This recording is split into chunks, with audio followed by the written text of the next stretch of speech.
Are you feeling conflicted about breaking no contact? You set a boundary, you cut them off, and now, days, maybe weeks later, you're not sure if you made the right call. Should you reach out? Should you stay firm? You're not the only one stuck in this cycle of confusion. In this video, we're diving into the psychology of no contact, why it works, and when and if you should ever break it. This isn't about breaking up with someone just to make them miss you or manipulating their feelings. It's about emotional clarity, personal growth, and knowing when to heal and when to move on. Ready to untangle the emotional web and stop second guessing? Let's break it down. The no contact rule, we've all heard about it. It's that sacred period of time where you remove yourself entirely from someone's life after an emotionally charged event, a breakup, a fight, or a fallout. The idea is simple: cut the emotional and physical ties to heal, reclaim your power, and gain clarity. But let's be real, the situation gets complicated fast. You start wondering, was this the right decision? What if I'm just letting go of something that could have worked? What if they're waiting for me to reach out? Should I break no contact and just talk things out? So, when should you actually break no contact? Here's the thing. No contact is not a magic trick. It's not about playing games. It's about healing, protecting your energy, and creating space to make clear, rational decisions, not emotional ones. And if done right, no contact will give you the clarity you need to make decisions based on your highest good. The foundation. Why no contact works. Before we talk about when to break no contact, we need to understand why it works in the first place. At its core, no contact is a tool for emotional regulation.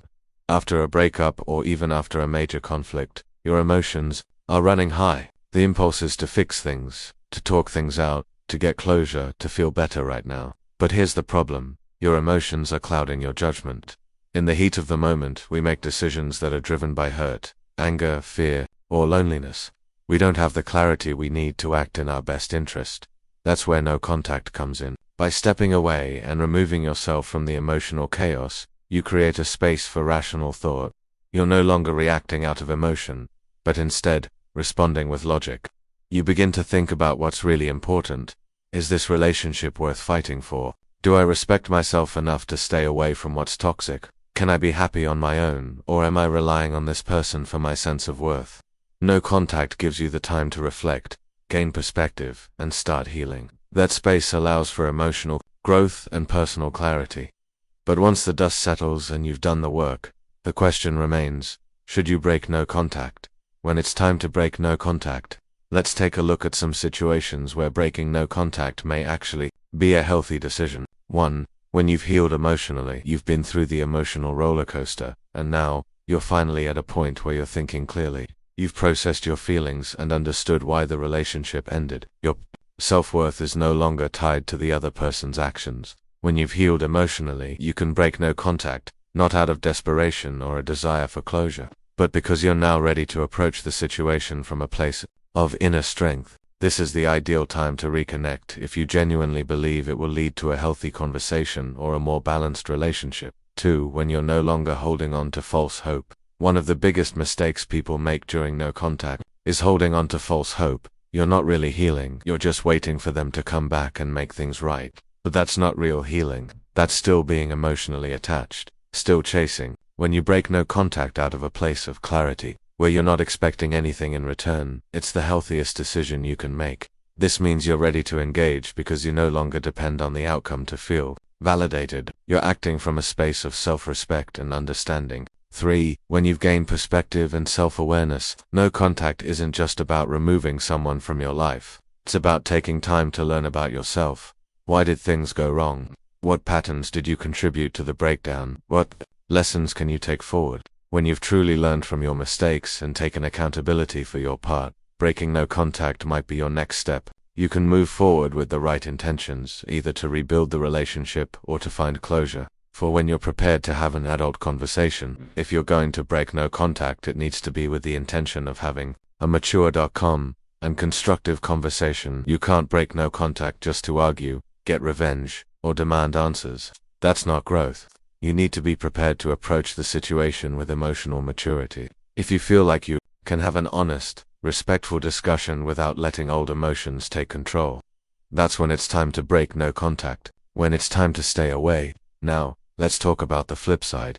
When should you stay in no contact and avoid breaking it? 1. When they've been disrespectful or hurtful. If the person you're considering reaching out to has shown signs of disrespect, abuse, or manipulation, then no contact should be your boundary. Breaking no contact in this case could send the wrong message that you're okay with being disrespected or mistreated. Don't break no contact if they haven't earned your respect back. Remember, your self-worth should never be tied to how they treat you. 2. When you're still seeking validation. One of the most dangerous reasons people break no contact is seeking validation. You want to hear them tell you they're sorry, or that they still care. But here's the truth. You don't need anyone's approval to feel good about yourself. If you're still looking for someone to validate your worth, then breaking no contact isn't going to bring you the peace or closure you're after. In fact, it will only keep you stuck in the cycle of needing external approval. 3. When you're not ready for the outcome, there's always the risk that the other person might not respond how you want them to. They might not apologize. They might have moved on. If you're not ready for that possibility, don't break no contact. You're not reaching out for closure. You're reaching out for validation or closure you haven't earned. Don't put yourself through the emotional turmoil if you're not prepared for whatever response you get. Breaking no contact isn't about weakness. It's about knowing when you're ready to move forward. It's about understanding when your emotional growth has reached a point where you can communicate from a place of clarity and confidence. But remember, don't break no contact just for a temporary fix. Do it for yourself, for your growth, for your healing. The right time will come when you've healed, when you can stand in your truth, and when you're no longer emotionally attached to the outcome. Until then, hold the line. Protect your peace. If you're feeling unsure about breaking no contact, leave a comment and let me know your situation.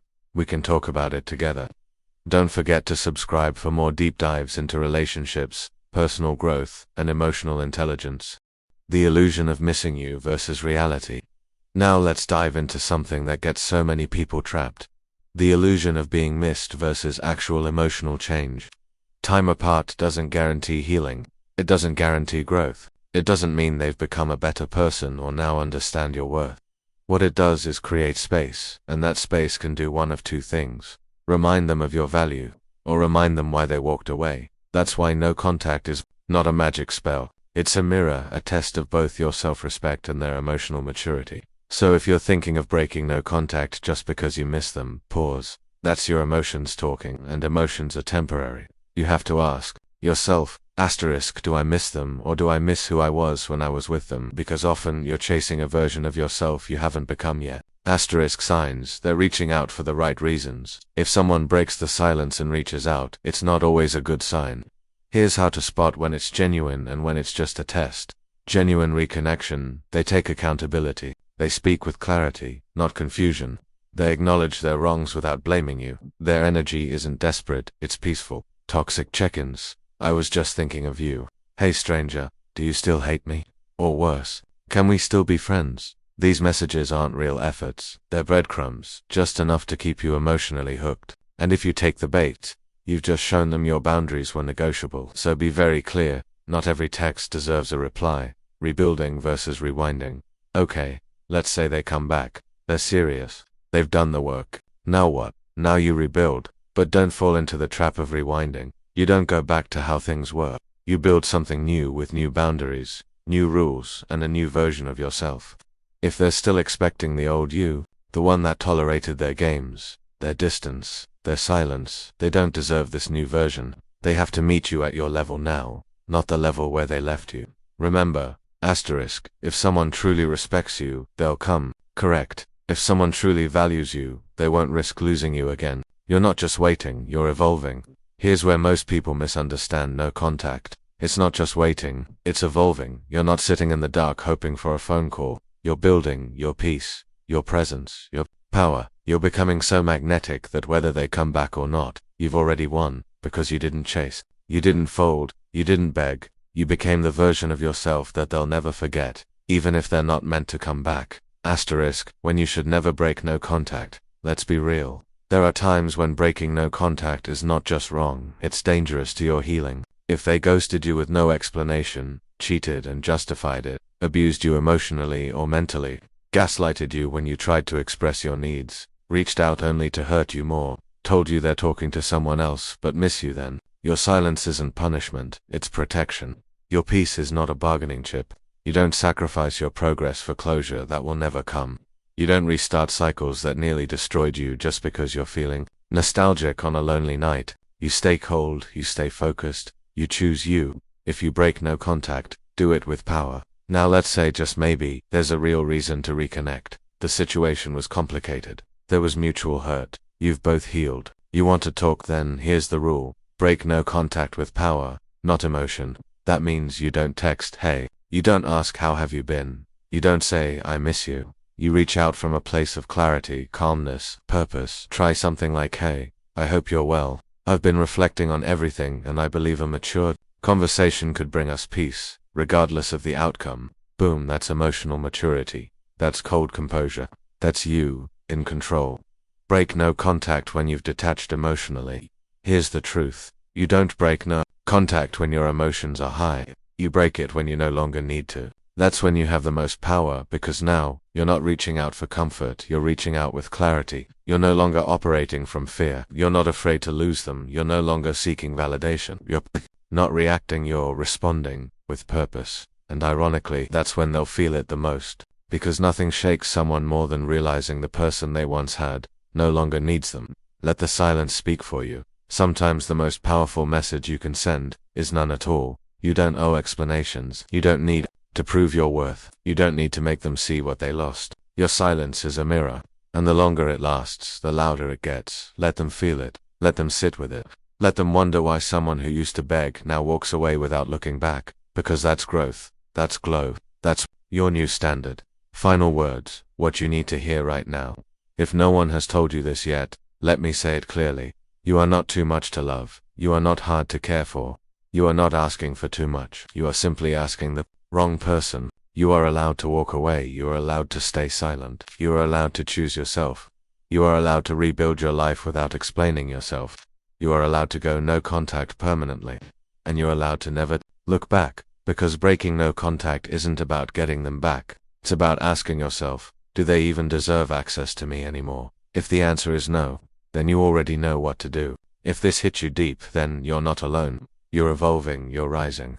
And whether they ever come back or not, you're already winning. Keep your silence sacred. Keep your growth private, and keep your power cold. Because, at the end of the day, the best revenge is not caring if they come back.